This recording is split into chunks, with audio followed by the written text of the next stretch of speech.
Francis Lawrence. Et je vous demande tout de suite d'accueillir le réalisateur Francis Lawrence. Francis, welcome. Please take a seat. Of course, you know the cast, vous connaissez, mais on va dire ladies first. Reese Witherspoon, Marlène, Delphine.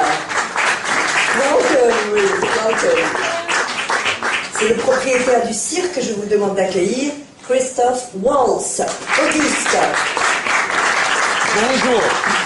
Bonjour Christophe.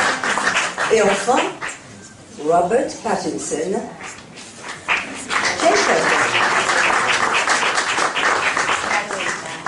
Welcome and thank you for being with us today. Thank you. Well, Thank you for having me. I have a question really for all of you. I mean, when we all watched Water for Elephants, it's almost like a road movie where the Benzini Brothers train takes us through America. And I was wondering, which really artistic journey did you each take on this movie? Francis, your pick first. Well, I think that, you know, for me, this was going back to kind of an older style of filmmaking. And, you know, I have relied a lot on technology and special effects before.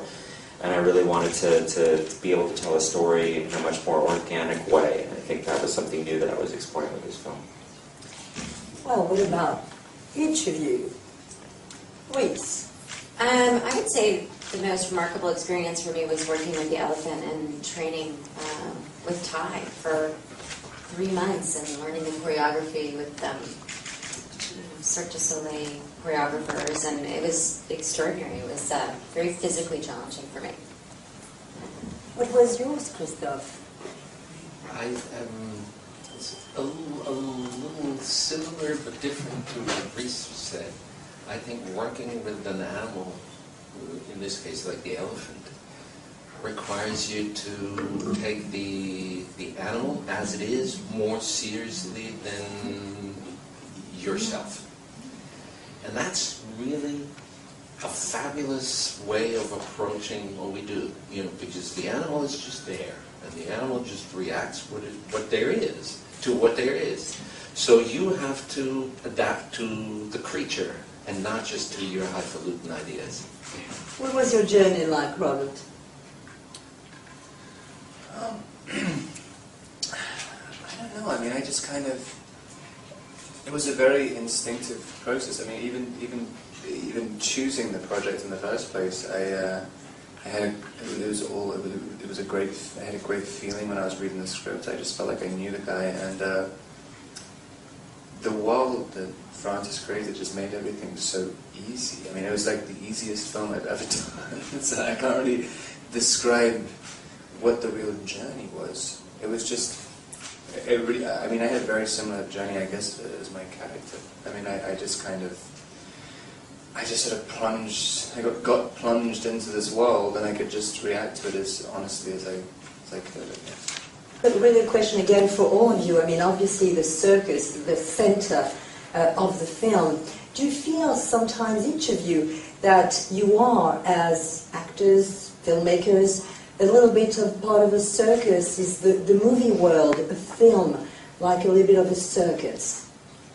Yeah, it's absolutely like a circus. I mean, a circus is a big family that travels together and lives together for a while, and are a bunch of different mixes of personalities, and everybody has different talents, but everybody comes together with one common goal, and it's a bit nomadic, and you travel around and set up very quickly and cause a bunch of damage, and then, you know, disappear the same day. It's very similar.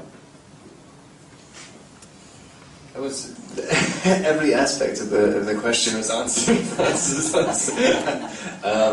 I mean, I guess I could only add that I think it's slightly easier thing doing films. I mean, just from my brief experience in a pretend circus, I mean, just having to imagine people living in a train together, and also the intensity of performing every night. I mean, I'm surprised there aren't more murders in circuses. It's like, it would be absolutely insane to do that all the time. I just did a movie for 8 months, and I almost killed myself. But you survived, that's cool. Reese? You know that act When the beautiful lady stands in front of a board and the nasty guy takes a bowie knife, he goes.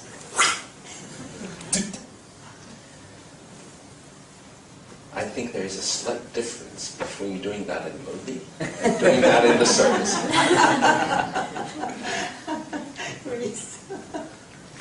Yes, I think it's true, the aspect of traveling and that, it's a collaborative medium that all these people have to get together and create, use their talents and their gifts and their skills, and there's parts of it that are very physical and labor intensive, and then there's parts of it that are more performance oriented. So yes, I definitely see a similarity between movie business. Alors, autre question? Micro? Oui? Bonjour. How did you start working with the elephants? Well, I picked the elephant because the elephant trainer was recommended to me, and I had worked with him once before and really liked him, and so I went down to his ranch. He had 5 or 6 elephants, and I met Ty and picked her because she was the largest, the oldest, the most beautiful. I loved how warm she felt and the freckles on her, trunk and forehead, and her coloring was really beautiful. But also, she could do everything that we needed her to do. So it should, just finding her was a bit like finding a gold mine.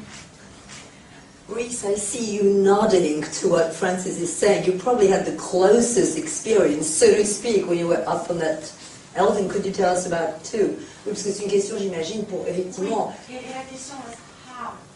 Oui, comment? How did you really approach?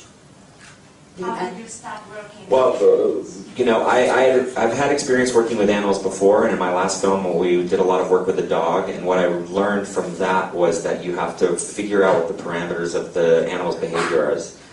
And you work with the trainer to bring out that behavior in order to evoke a particular emotional value. And so I did the same thing with this trainer. So we figured out exactly what she could do, and then we would figure out, okay, if there's a scene where Christoph is going to be hitting her with a bullhook, and he had never hit her with a bullhook, he never touched her, but he would swing a small stick, and he would scream and act like he was hitting her. And the trainer and I had worked out a series of behaviors that would look as if she was reacting to being hit, which might be raising her head and opening her mouth, or stepping to the side, or wincing and shutting an eye. And we created a system of these behaviors, and so the trainer would just stand off to the side of the camera and talk to her, and and she's only listening to the trainer. And so then you marry the two together and you get the feeling that she's being beaten. And so we did that for every different kind of scene. Does it answer your question? Yes, thank you. Well, I'm very eager to listen to you about your experience with the elephant. How was it to ride an elephant? It was incredible. It was frightening at first, and I was really nervous and scared because there was really no safety equipment or fake wires holding me up or anything like that. So the first time I sat on the elephant, Francis brought me and he took a picture of me. I literally looked at it. And then after about 3 months, she had to be comfortable with me and I had to be comfortable with her. So we learned the routines, and Christoph was there too, learning this performance. It was an incredible experience. It's sort of like riding a big horse, like a big, slow horse. Well, this is a question for you, Francis. I mean, how and when did you really get acquainted with Sargoin's novel? And although the film is very loyal to the novel, what input did you or the writer had into bringing it to the screen? My first experience with the novel, my wife actually read the novel and knew that I was very interested in the circus and recommended it to me. And yeah, that's how I read it for the first time. But I think that Richard Legravenez, who's here somewhere, I don't see him, but he's here, and I worked very closely with condensing the novel down, and we had to squeeze a 14-hour read down into a 2-hour experience.